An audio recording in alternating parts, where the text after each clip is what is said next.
वो ग्वालिनी भगवान कन्हैया की कलाई को पकड़ते हुए जा रही है, खींचते हुए। तब तक क्या हुआ, उसी ग्वालिनी का पुत्र रास्ते से चला आ रहा है और वो ग्वालिनी लंबा सा घूंघट मारे है, चलती जा रही है। रास्ते में मिल गए और भगवान कन्हैया ने इशारे से ग्वालिनी के पुत्र को पास में बुलाया, जवाब दिया है, क्यों, कहाँ जा रहा है, तुझे भूख लगी है क्या?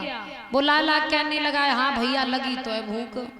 जवाब दिया, अगर भूख लगी है तो तेरी मैया मुझे माखन खिलाने के लिए लेके जा रही है और मेरे पेट बहुत भरो है, तो तू एक काम कर, तू खाने चला जा, मुझे भूख नहीं है। तो आज भगवान कन्हैया ने ग्वालिनी से कहा है कि सुनो, हमारे कलाई में दर्द हो रहा है, तो आप हमारी इस कलाई को छोड़ के दूसरी कलाई पकड़ लो और हमें लेके चलो। मानोगी तो नहीं है, हमें पता है।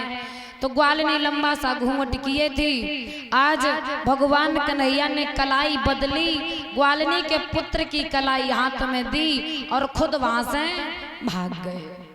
जब भाग गए, वो ग्वालिनी अपने पुत्र